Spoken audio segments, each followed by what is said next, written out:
Здравейте, отново гледате Добро утро България, сутрешния блок на ТВ7. Точно 18 минути остава до 8 сутринта. Последният ефир на Люба Колезич беше на 28 юни тази година. Договорът и с Нова телевизия изтече и не беше подновен след това.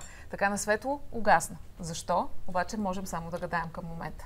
От тогава Люба отказва интервюта, но за сметка на това направи интервюто, за което говорят всички. Ще видим първата част от нейния разговор с банкера Цветан Василев след около 15 минути. Преди това да чуем самата нея. Здравейте! Здравейте!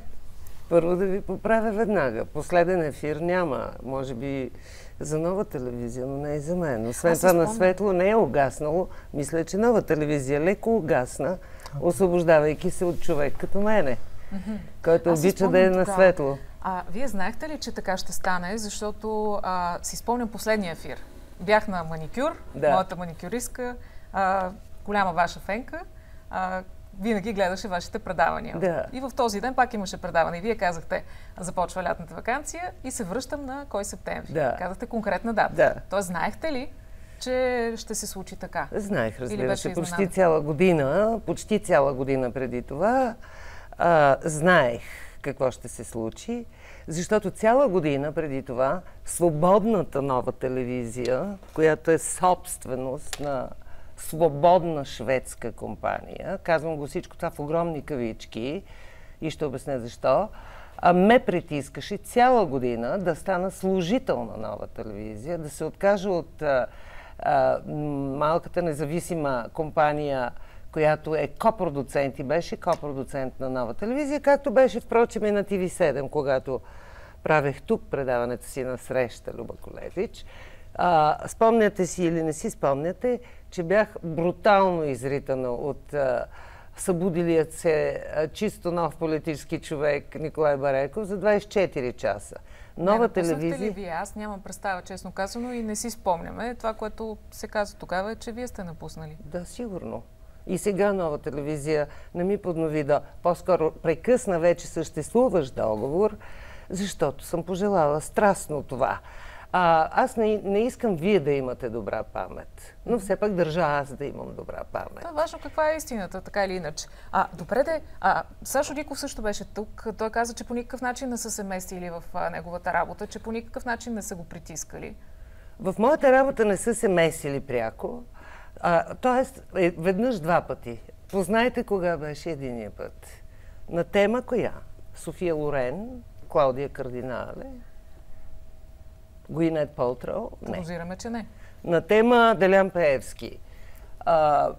Бях получила с помощта на хора, които работиха по този въпрос, още когато Делян Пеевски нямаше нищо, когато беше тъй беден и гол като пушка и караше толкова гнъсна стара кола и имаше малък апартамент в някакъв софийски квартал, а прокуратурата отказа да разследва сигналите за неговото видимо богатство и политическо влияние, тогава ми донесоха документи за формули, през които този човек и неговата красива и елегантна майка, не по-малко красива и елегантна от него, казвам го като наречена вчера динозавър и медийна слугиня от вестниците на същия този интелектуалец на политическия труд. Тогава ми донесоха документи за това как може да се намеря, да се открият скрити собствености на въпросния беден български милионер. И Силва Зурлева, толкова свободен също така, заклеваш се в свободата на словото човек, ми забрани това. Меко. Да не помислиш, че съм цензура, някакси не е удобно. Знаете ли, натиска върху журналистиката има много измерения. Не е задължително да се държиш като вестниците на Пеевски, защото те са... Ето, гледам сега това. Няма да го късам в ефир, вече е правено. Да, сега ще говорим за него, ние го показахме малко по-рано. Но натиска върху журналистиката може да бъде не толкова просташки, колкото го упражняват вестниците на Пеевски, не толкова старомоден, така да кажа. Старомоден от... майка ми е разказвала какво е било, какви са били вестниците по времената на Вълко Червенков, Сталин и прочие. Може би също не ги знаете като имена.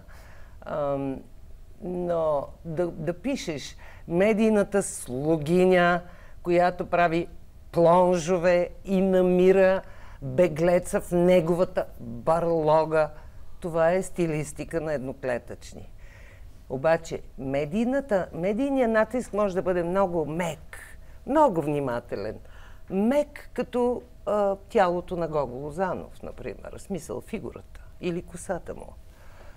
Шефът на СЕМ. Мек като фигурата на Силва Зурлева и душата й. Можеш да упражняваш натиск, не забелязвайки усилията на един човек. Аз ще припомня, че ходих да говоря за свободата на словото в Нова телевизия, веднага след като бях прибита в първия ден на протестите. Не бях убита, разбира се, но все пак бях с хематоми. Съжалявам, че тогава дадох на гримьорите да ме шпакловат.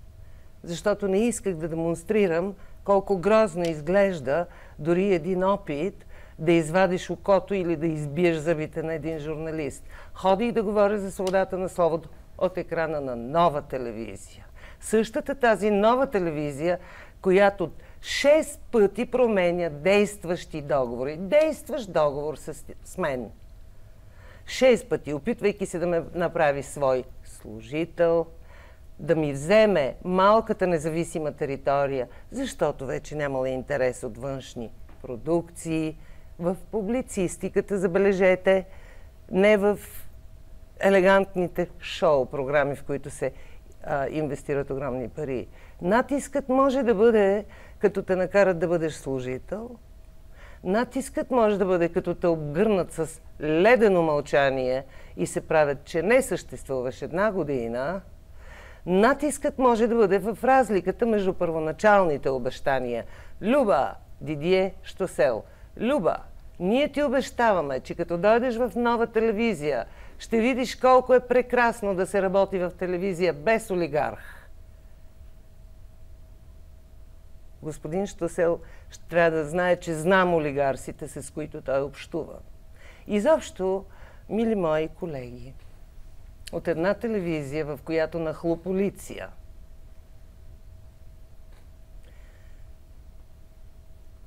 живеем в страшно мракобесни времена. Страшно мракобесни времена. И го знаете, нали? Предполагам, колкото вас.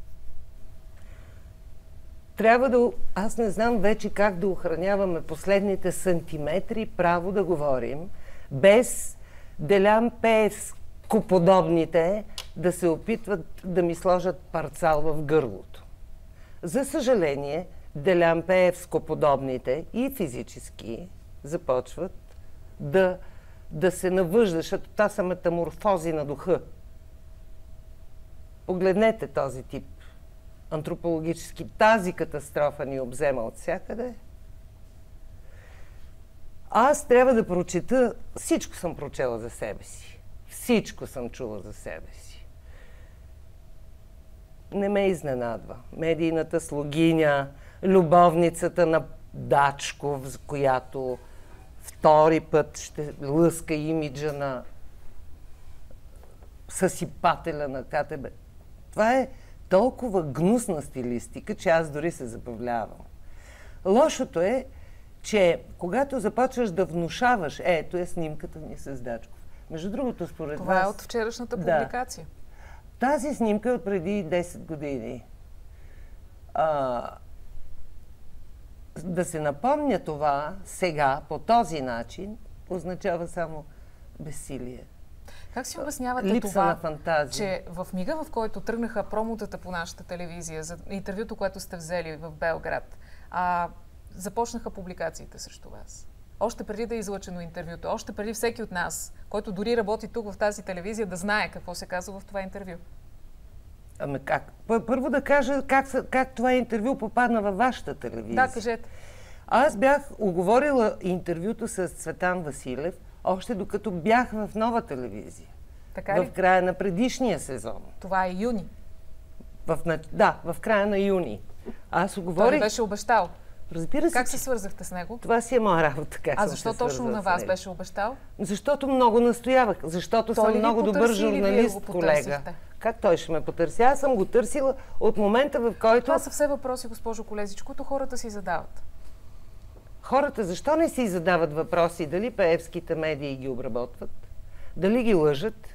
Дали когато... Това, че се задават тези въпроси, не значи, че не се задават и другите. Просто да изчистим всички въпроси. Моля ви се, аз не ги възприемам като враждебни вашите въпроси. Напротив, просто се чудя кои въпроси са по-важни.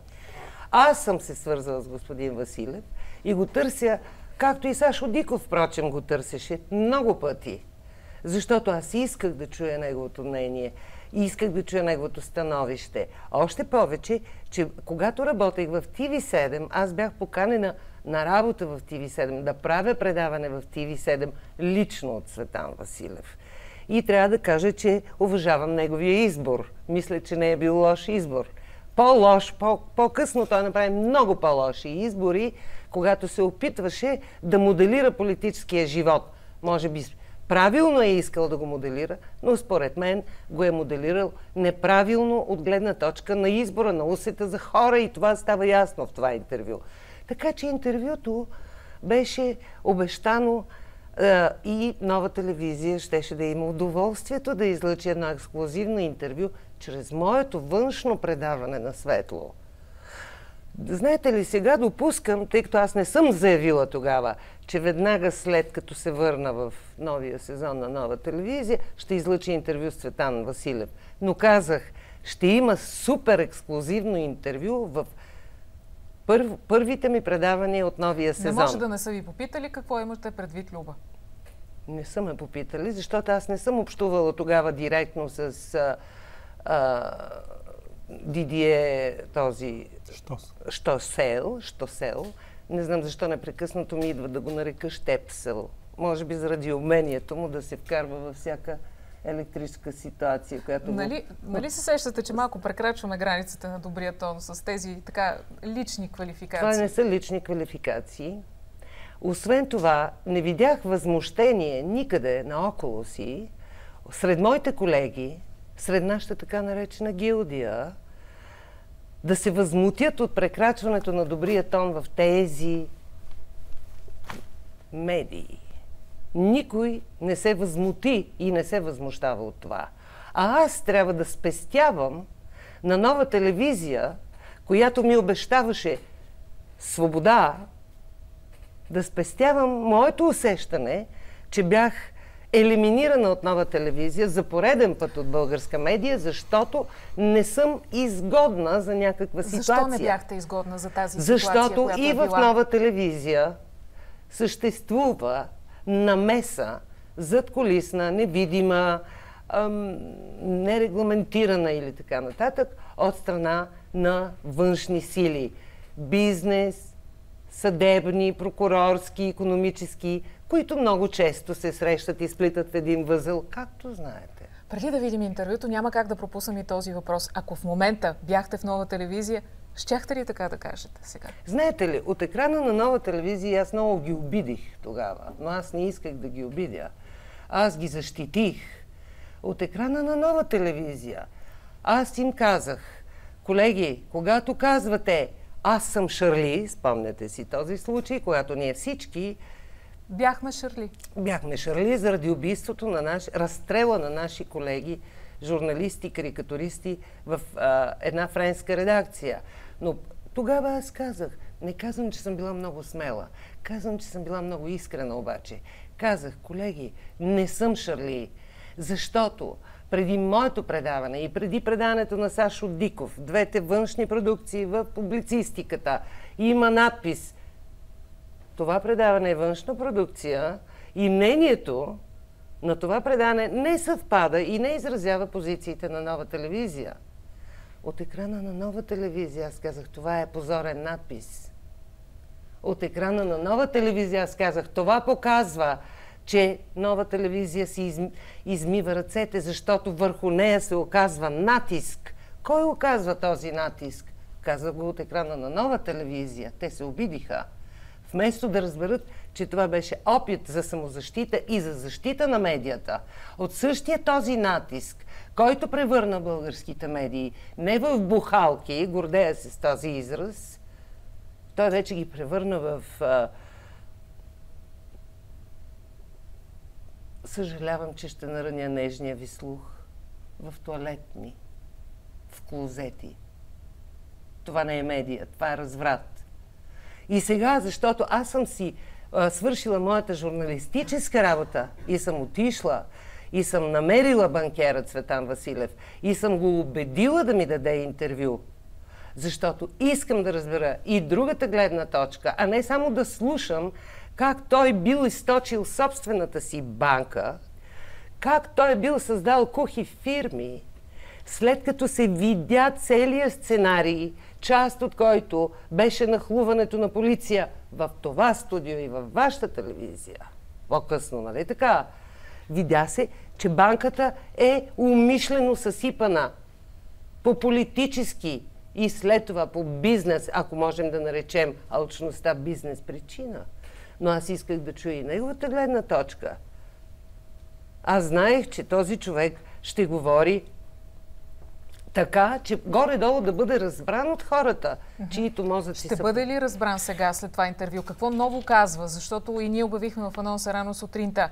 Казва неща, които до момента не са казвани. Знаете ли какво ново казва? Той, и аз затова разделих интервюто на две части. Първата част е важната част. Това е едно ново предложение на Цветан Василев как да бъдат спасени от тотално обезценяване и от разграбване активите на КТБ. Активите, които още не са допродадени, не са доразграбени, не са превзети през цесии, злокобни цесии и така нататък. Той прави предложение на българското правителство поне да се вслуша в идеята му как това може да стане. Да бъдат спасени действащи, работещи, живи бизнеси, а не мъртви предприятия за скрап. И аз сметнах, че това е много важно послание. Разбира се, във втората част утре има далеч по-пикантни зарисовки, така да кажем, на персонажи от нашия политически зверилник. Например? Например, Бойко Борисов. Но още днес става дума за Бойко Борисов. Защото Бойко Борисов, Сергей Станишев, Ахмед Доган, защото аз отново го питам за това, за което той не се е разпускал много в свои интервюта. С кои хора се е срещнал, за да предупреди какво се готви на КТБ, защото в интервюто с Дачков преди месеци той намекна, че някои неща няма да каже сега. А освен това, за грешките си говори този човек. Аз искам да чуя някой, който прави самоанализ и равносметка на самозаблудите си, на лошите карти, на които е заложил, на сбърканите избори, които е направил, защото се е самозаблудил в някои неща. Аз искам да чуя някой от тези автори, за да не кажа дръскачи, защото непрекъснато се безпокоя, че ви наранявам с грубия си най-малко. Стил. Най-малко. Не се тревожете за мен, благодаря ви. Нали? И успокоих се. Радвам се, да. Така че искам да чуя някой от тези хора, някой от тези, които обитават парламента, някой от тези, които обитават Министерския съвет и другите сгради на властта, някой от тези, които обитават прокуратурата и Висшия съдебен съвет, да кажат, както този човек казва в това интервю, аз сгреших тук, тук и тук. Но той разказва по много ясен начин защо моделът на неговата банка КТБ е бил различен от тези банки, в които ние в момента си държим парите, които си ги държим и които си ги държат, срещу нищожна лихва в момента. Те дори не играят ролята на... Те играят ролята на едни трезори.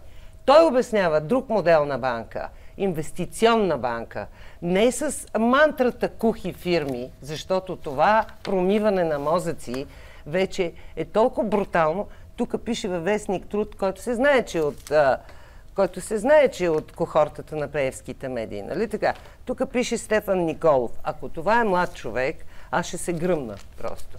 Това е стилистиката на някакъв изваден от мавзолея на Георги Димитров. Знаете ли, че имаше и мавзолея на Георги Димитров? Помните Искате да кажете, че съм толкова млада или че съм толкова глупава? Защо да е глупава? Преди малко си говорихме за паметта. И вие казахте, не е толкова важна паметта, важна е истината. Не съм казала това. Добре, казах, че извинявайте, не ви подкачам, не се обиждайте. Не се обиждам ни най-малко. Да знаете, че трябва да направим кратка пауза за реклама, след което нашите зрители за първи път ще видят ексклузивното интервю, което сте взели с Цветан Василев. Реклама. Чудесно.